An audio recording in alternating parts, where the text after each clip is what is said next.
years after the fall of the Taliban, targeted violence against women in Afghanistan is back at an alarming level. Women of all ages are enduring brutal physical and sexual abuse in their own homes.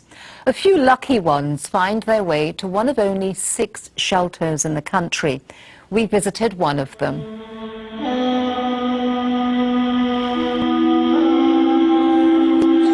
It's breakfast time for the residents of the only shelter for battered women and girls in Herat, Afghanistan. 18 women and 10 children live here. Each of their stories is unique, but they have all suffered abuse at the hands of their husbands, fathers, brothers, and even mothers-in-law. He tried to kill me with electric shock. My brother is his brother-in-law, and they are all in this together. This is a story about Sosan, who at age 35 is a mother of 7. Her husband and his family tried to kill her more than once because they suspected that she was having an affair. The United Nations says over 87% of all Afghan women suffer from domestic abuse, making Afghanistan one of the most dangerous places in the world to be a woman. They injected me with poison, and I had such reaction that my hands were numb and I nearly died. There are police reports of all of this. They brought the mullah to say prayers for my passing away, and they even obtained my death certificate. Sosan's ex-husband admits that he, his brother, and their 15-year-old son tried to electrocute her, a horrific fact he does not deny. I tortured her with my son. Sosan escaped with her 3 youngest children and came to the shelter. This kind of abuse and violence against Afghan women has roots in almost 3 decades of conflict in this vast and arid land in Central Asia. After the Soviet occupation, a long and brutal civil war ensued. Fueled by opium money, groups of Afghan Islamic fighters or mujahideen fought for power, culminating in the Taliban finally taking control of most of the country by 1996. The next 5 years were marked by extreme Islamic policies, especially when it came to women and their position in the society. Today, 8 years later, mistreatment of women continues. In Afghanistan, what we see in the last year especially is a rise in the return of public acceptance of violence against women to the degree where it was under the Taliban. Winnie Kasuma from the United Nations Development Fund for Women, UNIFEM, in Afghanistan. What we are seeing is a targeted, premeditated approach to intimidation, fear, waging intimidation and fear against the public at large and women in particular. What's different now is that women and their families are starting to speak out about domestic violence. Long a taboo subject, many Afghan women used to feel suicide was the only way out. I tend to their wounds. I also dispense medication if needed. The shelter's nurse, Nargis, helps the lucky ones that survive and make it here. Women who come here sometimes suffer from burn wounds because they try to commit suicide by putting themselves on fire. Afghan women and girls are married at a young age, often against their own will. Many run away and some find refuge at shelters like this one. Here, through role play, they are taught that they actually do have a say in who they will marry and when. Are you going to force me to marry him? I don't love him. You must. I will pay 7 million Afghanis. I don't care about his money. I don't want to live with somebody like him for the rest of my life. I will not marry this man. Sosan, who also married in her teenage years, says that she suffered years of physical abuse only because she's a woman. The brutalities I have endured, not just once, but hundreds of times. It's like fire burning inside my chest. I have spent half of my life in abuse. I wanted to kill myself. Now, Sosan is divorced, but she says her husband owes her money. Today, the shelter's legal counsellor will mediate between Sosan and her husband. During the session, Sosan makes a case for receiving money for land that rightfully belongs to her. He ought to pay me for the 18 years that I slaved at his house. Was I just a slave to him? Because her husband was poor, Sosan bought the land they lived on from her own father with the money that she earned working as a seamstress. Yes, she earned the money. But I worked on the land. It was my hard labor. With no woman in the house and left to care for their 4 older sons, Sosan's ex-husband is reconsidering their divorce. I forgive her, since she didn't have any relations with other men or acted in a way that would make the family look bad. I'm grateful to her.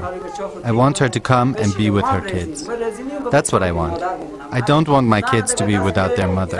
If I take another wife, she will never be the mother to her kids. Even though my husband divorced me, my brothers were going to kill me for being divorced, for soiling their name and their honor. If this place weren't here, where would we have gone? It is a place for shelterless women, for women face at risk, and for women who don't have anyone. Soraya Paksad, the executive director of the Voice of Women organization, recognized the need for a safe haven in her hometown of Herat a few years ago. Girls, women run away from domestic violence, run away from forced and child marriages, or came to the shelter. Hers is just one of 6 UNIFEM-supported shelters in Afghanistan. This is another room. Here, women like Sosan learn skills such as sewing and weaving.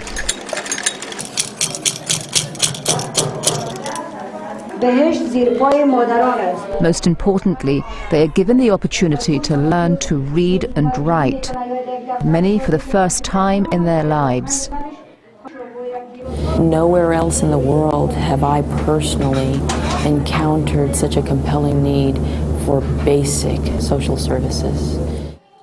Kasuma says it's a sign of progress that even a few shelters for battered women have opened in recent years, but it still takes a lot of courage to run one. When I receive death threats, I stop coming to the office. I work 2-3 days at home just to pretend that I'm not in the city. In no other place in the world does serving as a women's human rights defender place you at greater risk. Shelters like this one are criticized as anti-Islamic because disputes in the traditional Afghan society are mediated within the family with the help of tribal elders. It is taboo for women to seek justice outside. It's not just shelters, it's a woman-specific space and activity that is not in the home. Typically, that places women at risk of being accused of prostitution, being accused of immoral behavior. His objective is to kill me. That is why he wants me back. As much as the shelter wants women to return to their parents or male members of their families, Sosan won't consider going back. There is no way that I want to go there. He tortured me with electric shock. It was God that gave me a second chance to live. My feet are finally healed. Look at them. He put 2 exposed wires to kill me. Since living without a man is not acceptable in the Afghan society, it has been suggested that Sosan should reconcile and live together with her oldest son. the same son who took part in the attempt to kill her. Because Sosan refuses to return to her son or husband, she is losing custody of her 7-year-old boy. He is forced to go and live with his father, as mandated by Afghan tradition. His father is cruel, violent, and unloving. So he kept crying, "God help me, I won't go and live with my father." As far as you're addressing issues of custody and the rights of parents, we do have to deal with laws that have uneven and unfair impact on women and their rights, as in this case, mothers. But there are encouraging signs of improvement. The president of Afghanistan recently signed a groundbreaking decree criminalizing violence against women. As a result of the shelter's mediation, Sosan received the equivalent of $10,000 for the disputed land. But since her father disowned her and with no other family member to live with, she can't use the money to rent a house and live with her 2 young daughters, who are allowed to stay with her. I can't leave the shelter. I can't go anywhere. The only way for me to leave the shelter is to marry again. I have half of my life left. I just want to live the rest of my life for me, on my terms. This is a basic human right.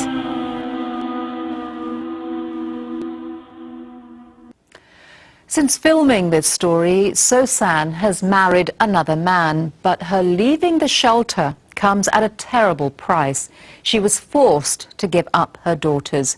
They now live with her ex-husband. That's all for this edition of 21st Century. I'm Daljit Dhaliwal. We will see you next time. Until then, goodbye.